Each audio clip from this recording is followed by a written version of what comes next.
Antri berjam-jam, warga kecewa hanya dapat jatah 1 kg daging beku impor di Pontianak. Sebaliknya di Buleleng, Bali, operasi pasar daging sapi impor justru tidak laku.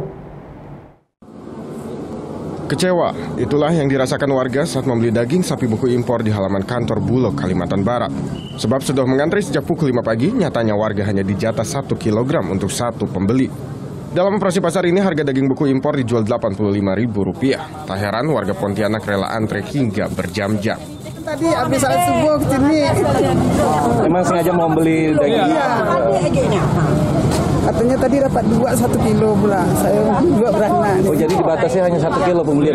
Iya, katanya orang ramai. Tadi pertamanya 2. Kemarin habis sembahyang. Subuh sudah ke sini ya? Memang sering beli daging? Baru kali ini ya? Pembatasan jumlah pembelian daging sapi beku impor ini dilakukan agar penjualan daging merata kepada seluruh warga Pontianak dan Kalimantan Barat. Masyarakat pun diminta tidak panik karena jatah daging sapi impor di Kalimantan Barat masih ada 15.000 ton.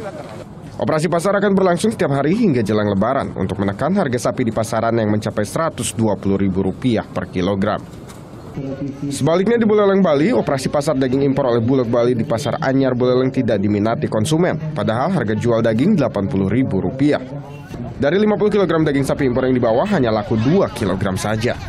Warga lebih memilih membeli daging sapi lokal segar karena lebih empuk dan mudah dimasak. Selain itu, harganya daging lokal tak terpaut jauh antara Rp90.000 hingga Rp100.000 per kilogram. Daging sapi seperti apa yang seger lah, yang seger yang lokal. Itu bukan impor nih. Bukan. Yang lokal enak, sedap. Harganya sendiri? Per kilonya Rp95. Tidak lakunya harga daging sapi impor di Buleleng dikarenakan tingkat konsumsi daging masih rendah. Belum lagi stok sapi lokal di Bali masih melimpah. Bali kan masih punya oversupply, produksi yang over ya dari kebutuhan masyarakat kita. Kebutuhan masyarakat kita terhadap daging sapi masih melebihi produksinya daripada kebutuhannya.